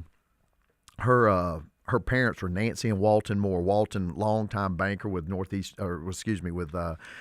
First National Bank, then became Regions Bank. My mother-in-law was a school teacher for 30-plus years. So just a great Gainesville family. My kids, I have two daughters, 26 and 24 years old. They both went to Gainesville High School. And oddly enough, they both live in Raleigh, North Carolina now. It's a 6-hour drive, but the good thing is when I go there, I get to hug them both. See them both. And don't have to divide that up. So, but I went to the University of Georgia. That's where I met Margie, and we moved here in 2009, and I ran for city council in 2013. I did 2 terms on that, and then ran for mayor. Funny story, our good friend Danny Dunnigan was the mayor. Right. And he had told me, he had let on that he wasn't going to run again. He had told me he wasn't going to. So I went to him and said, I'm going to run for mayor. And he said, well, I got to think about what I'm going to do. I was like, well, I thought we had discussed that. And lo and behold, we ended up switching seats. I became the mayor. He ran for city council. And God rest his soul. He passed. He was diagnosed with lung cancer and passed away within 5 to 6 weeks. And just so fortunate to have worked with Danny. And oddly enough, today is my last city council meeting. Oh, is that right? Okay. My last city council meeting. So what you find, and Butch, I know you know this, having served at the Capitol. These people that you serve with, they don't just become friends; they become family. And you spend so much time with them. So true. And you make tough decisions. You disagree. I don't want to say we fight, but you fight. Okay, yeah. So we fight, and sometimes you leave with some anxiety and all. But it's going to be a good day. I'm looking forward to my final meeting, and then we'll turn to the new year and onward and upward. Yep, absolutely. But I remember driving home from the Capitol. One afternoon, Teresa had been with me, and we were driving up 85, about to get on 985, and I felt her looking at me. I could feel her staring at me. I looked over and said, What? She said, I get it now. I said, you get what? She said, I get why you enjoy this so much. Y'all are a team. You're working together to get something done, and that's what the council is and what other civic organizations and other governmental organizations are. You're working together as a team to accomplish something for the good of your fellow man. That's right. That's it right That's there. right. For the good of your fellow man. For the most part, if you step up and you serve in these roles, your heart's in the right place, and you want to help people. That's the reason we do it.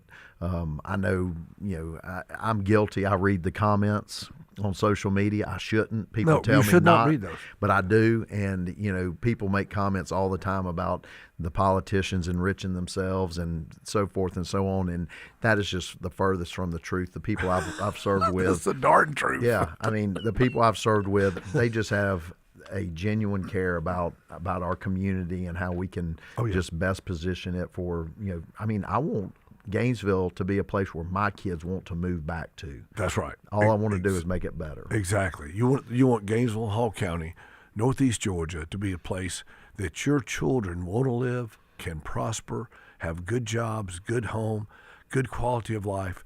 And that's what it's all about, is keeping people here that want to be here, that will contribute. I tell people all the time in these roles, like let's just say Gainesville's at its peak right now. Well, if it's at its peak right now, then it's never going to be any better, and that's not good. Right. We've got to always be moving in the right direction.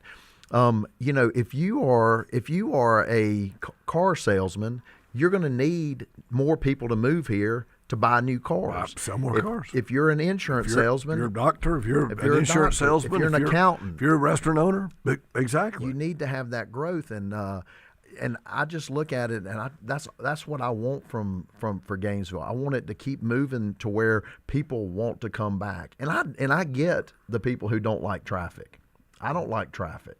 But that's a problem we can help solve. Well, when somebody tells me they don't like the traffic, I ask them if they voted for T-Splost. Well, you have that, and then there's that, and I pick on random communities that I know nothing about. So let's just talk about Monticello today. Yeah. I bet if you talk to the mayor of Monticello, he would wish that his problem was traffic. Oh yeah, because that means that things are happening. People are coming there. People, the community is bustling. There's a certain sign of economic development and success going there. Absolutely. So talk to us about. Well, first, thank you for your service to Gainesville. Yes. Thank you for your service to our community. Talk to us about your next endeavor, and where you are with your campaign and so forth. Yeah, so I appreciate you asking about that. I came on January 27th. I announced that I was going to run for Congress for the 9th District, opposing Congressman Clyde in the Republican primary. And it's not something that I took lightly. I did that because as the mayor of Gainesville, you have to work with your federal elected officials, and I just feel like we don't have adequate representation. I mean, I'm a Republican. I'm gonna vote, on the Second Amendment the way Republicans want me to vote on the Second Amendment. I'm strong on it. When it comes to abortion, I'm gonna be on the right page for the Republican Party on abortion. But what people don't realize is we don't get the support from our congressmen just on day in and day out things. I'll give you an example. Our rural hospitals are closing all across the state of Georgia. I was visiting with the president of Stevens County Hospital, and they needed some money to re-outfit their operating rooms. And our current congressman said that was not his responsibility. So consequently, a Democratic senator delivered for them. Oh, my goodness. And we have that happening. You go to Jefferson, I talked to the mayor there. He'll tell you those stories. And, you go to Fannin County, they'll tell you those stories where they're just not getting any help from their congressman. Mm-hmm. We all pay our taxes. We all should expect something for it. I get we have a spending problem in Washington, but this is the type of spending that if it doesn't get used in our district, then it goes to another district. It's getting used in Atlanta and Savannah and Macon. And so we need somebody who's going to advocate for the 9th District, and that's what we do not have right now. Well, absolutely. We need someone to advocate for our district. And I think currently we could be characterized as a donor district. 100%. We're paying more taxes than we're getting benefit for. 100%. I mean, here locally, one of the things is, we have a post office that was built in 1967. Population was less than 10,000, and it still sits in the middle of town. We're now populated at 50,000. And the postal service has been changed. I mean, very few, other than my wife, use it as a retail spot. She likes to take the letter to the post office. But we have had an opportunity with Doug Collins to have that moved. And as soon as Doug left and ran for Senate, we lost our advocate. Yes. And we were on the list to have that post office moved. We lost our advocate. I met with the congressman.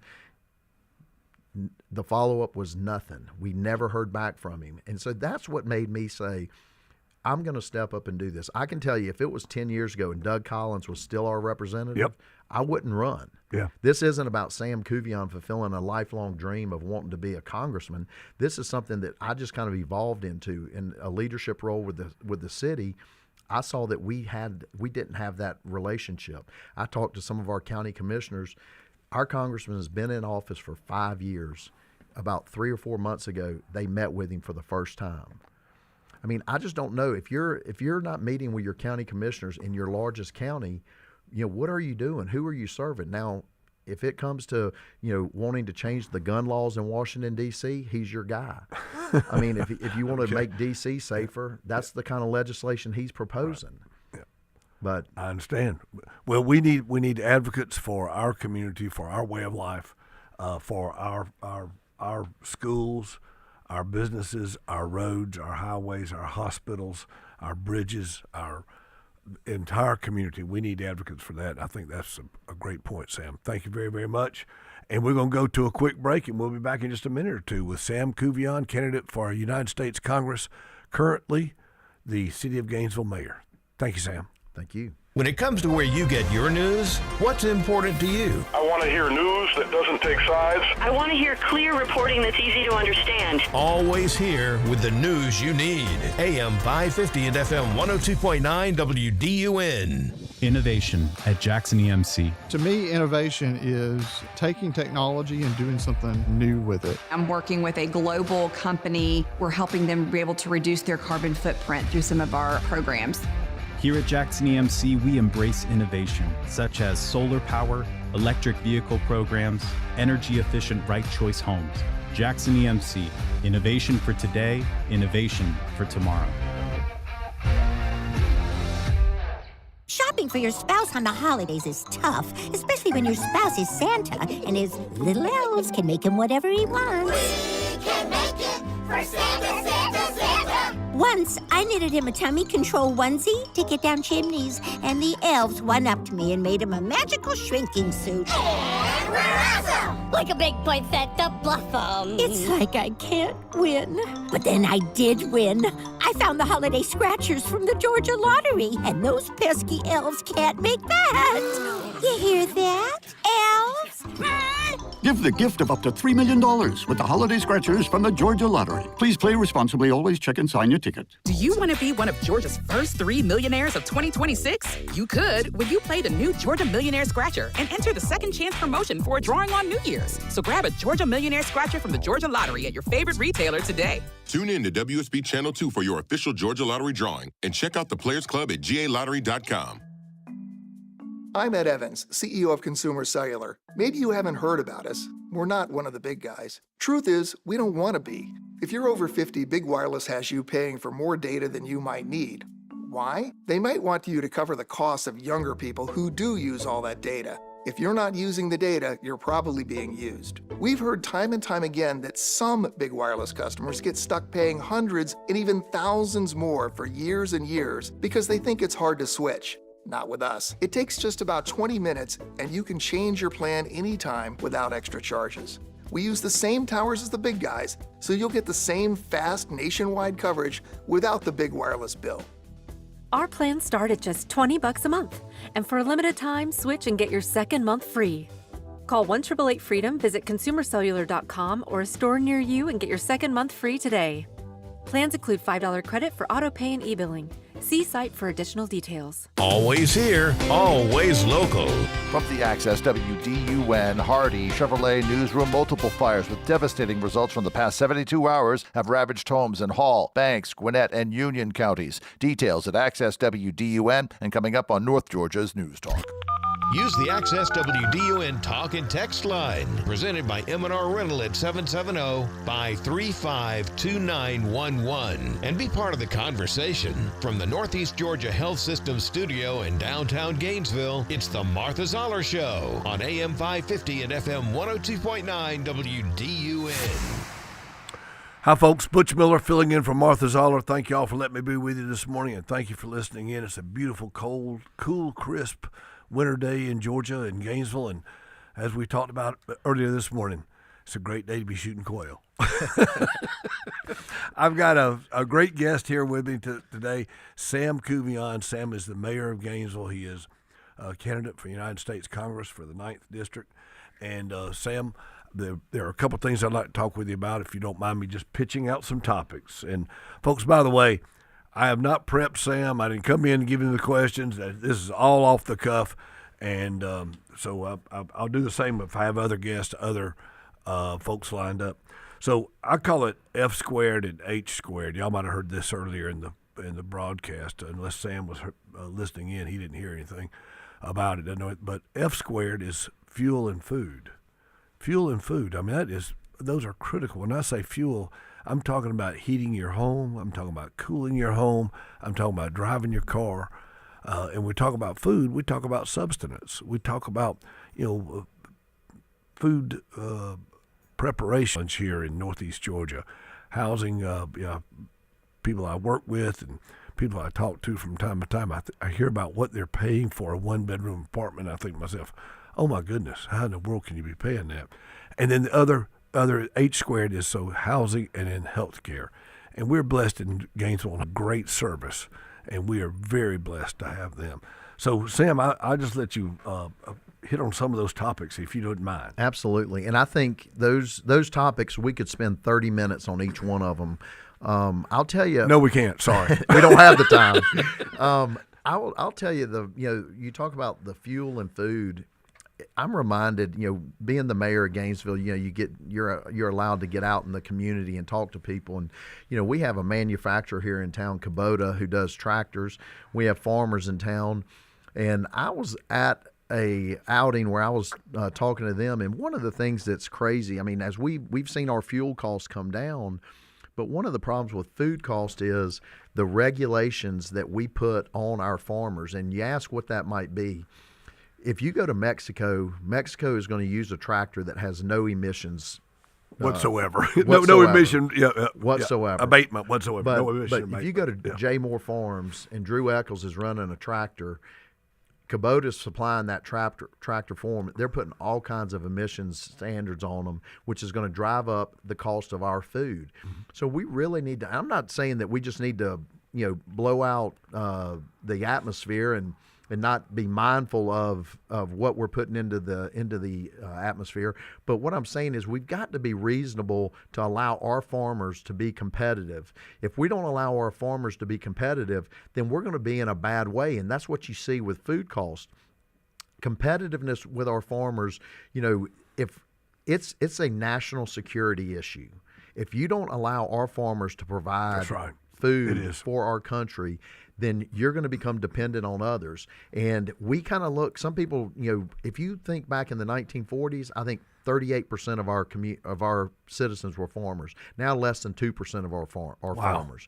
People are not knocking the door down to go be a farmer. We need to take care of our farmers, and we need a congressman who will support the farm bill. So I take serious looks at how we can make it affordable, how we can make farmers have a living wage, how the people who work for the farmers can have a living wage. We need to be mindful of that. Absolutely. And when we talk about food and fuel and the accessibility, we have to have that conduit. We are the world's breadbasket. Amen. We are producing food for the entire world, and we're producing all the food.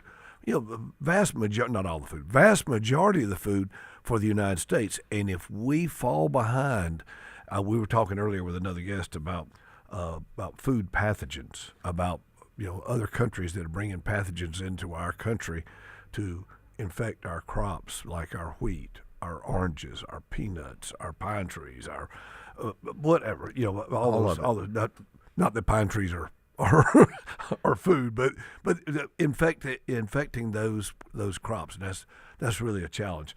So food and fuel is critical. Healthcare. And healthcare. Yep. Healthcare. I was speaking with a group yesterday specifically about healthcare. They asked me, who do you blame, Democrats or Republicans? And I said, well, without a doubt, it's Democrats. If you go back to 2011, whenever the Affordable Care Act, also known as Obamacare, ever since then, we have been on a steep incline on cost of health care for our citizens. Now, the Republicans, they haven't really stepped up and offered an alternative. I will say this. Last week, the Republicans did offer an alternative to Obamacare. I think that will go a long way in making things affordable. We have a position to try to make health savings accounts. Then you make the end user, the consumer. I'm going to make decisions on where to spend my dollars. Right. That's going to help drive the cost down. So I think the Republicans are finally in a spot where they're taking a position that we can be successful on health care. Well, the Affordable Care Act, Obamacare, ACA, actually I think there should be another ACA, the Affordable Car Act. Listen to that. Do you know where we can get one of those? Affordable car. At this Christmas season, do you know where we can get an affordable car? You got that right. Well, I teed that up for him. You can buy a bigger car or a more expensive car, but you can't buy a better car than Honda. Folks, I want to tell you how much I appreciate Martha letting me be here today and how good it is to be talking with our community. Sam, I appreciate you as an individual, as a public servant, and as a friend. Thank you so much.